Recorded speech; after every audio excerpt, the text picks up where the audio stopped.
I met an American guy, and I'm sort of jumping ahead a little bit, but I'm guessing this is a sort of coming from not from his greatness, not from his intuition. But what he'd done was he built a portfolio of nearly 400 properties, buy-to-let properties in the States, and then woke up one day and realised that actually he doesn't really like property. He built the property portfolio in order to make money, which was his real end result, but actually done it through something that he doesn't really care about. And he woke up one morning realising that he has 400 toilets to maintain, just as one example, let alone 400 rooms and 400 whatever, kitchens.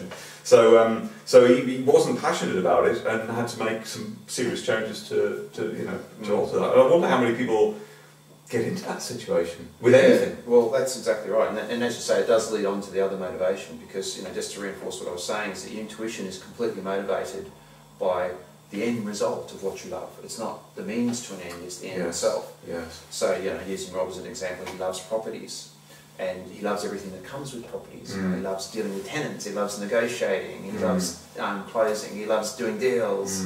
He loves everything to do with properties. Working with real estate agents or buyers agents or whatever. He loves the whole package.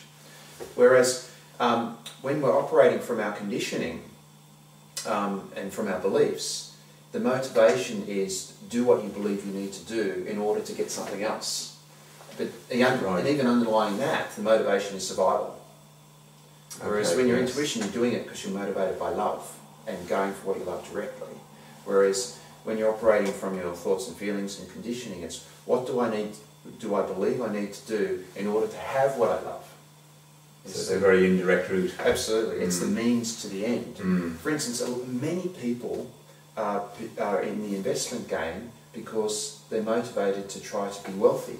Like their focus is being wealthy. Or financially free. Is financially free. Big one that comes up. Yeah. Absolutely. And the underlying motivation is, once I'm financially free, then I'll have the time and the money to be able to do what I love. Yeah. But what happens is that people end up getting entrapped in a system or a structure, like the friend that you were just saying, that isn't what they love. And where they were seeking freedom, they end up creating entrapment. Yeah, by 400 toilets. Exactly. Yeah. But the other thing too, just comparing thoughts and feelings to intuition, particularly in the investment game, and particularly in light of what's just happened in the global markets, is that people get very narrow-focused.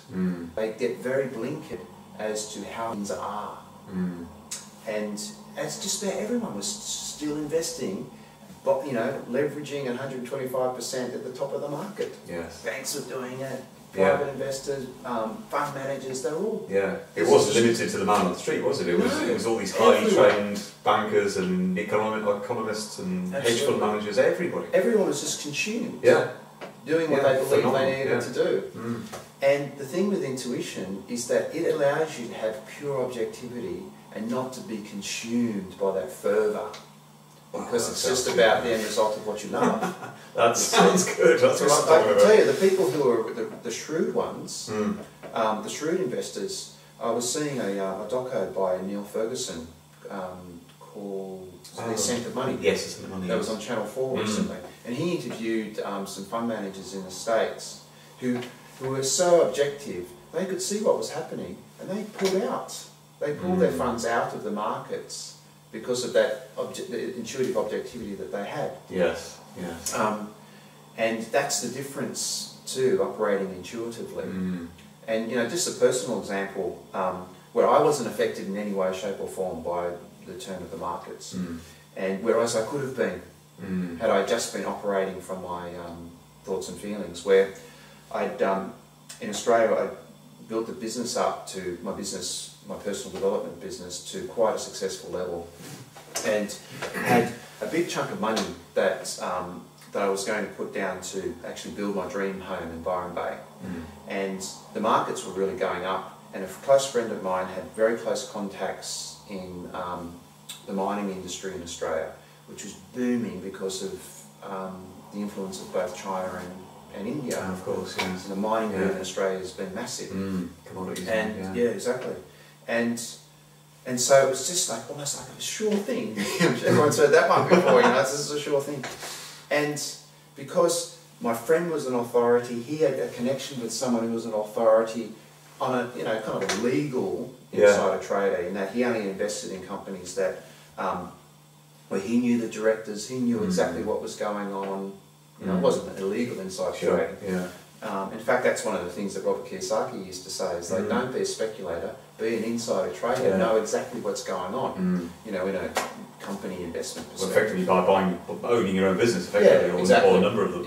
Exactly, or being a major shareholder in a company. And whereas my intuition's going, no, it doesn't ring true. Even though these, what they were presenting to me, it was just so tantalising. It was just like, you know, this other guy had such a fantastic track record with other people and was trading the markets full time very objectively up to this point. Whereas my intuition, it says that's not ringing true. What rings true for me is that I want to use this to build my dream home. But then, just as I was got the finance approved, it was this beautiful property by this beautiful creek in Byron Bay. Then my intuition said, no, that doesn't ring true. What you would really love is to take your family and move to the UK and use these funds to start a whole new business in the UK. And this was just before anyone, like, interest rates started going up and people were saying, you know, the subprime market in the States is and everyone thought it was still going to be just this contained thing in the States.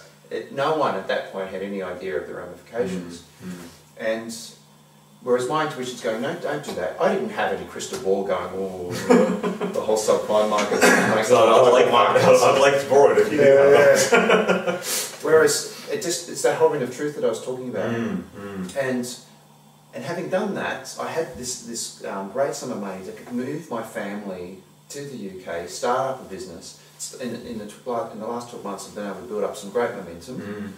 And meanwhile, the whole global market crashes. Yes. You know, these friends that were wanting me to get into the mining stocks, which were relatively speculative, completely lost their money. Had I invested in that property in Byron Bay, I would, you know, wouldn't have necessarily lost my money, but it would have been tied up for years to try to, because, you know, the property markets went down. Yeah. I mean, it's a classic example of following the ring of truth. So if I put myself in that position, that and I put myself into sort of thoughts and feelings kind of territory, I'm looking at one trusted close friend who's got inside information in a booming market, and I've got access to money that I can put into a property, which is another booming market.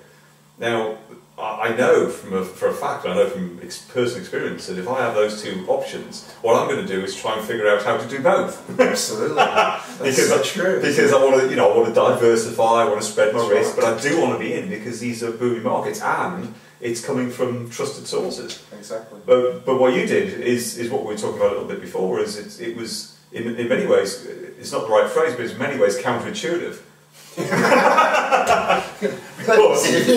Sorry? I'm talking about being intuitive. But from the outside, that's what it looks exactly. like. You know, why would you suddenly uproot your family and go to the UK when you've got these two fantastic opportunities? Even if you did those opportunities for 2 years and then moved to the UK with the extra money that you've made. Do you know what I mean? I can feel that's where I would be coming from. And yet your true intuition, the ring of truth, guided you not to do any of those things, to move to the UK, and here you are, and it's going all right. Absolutely. I wouldn't be sitting here talking. Absolutely, no. No.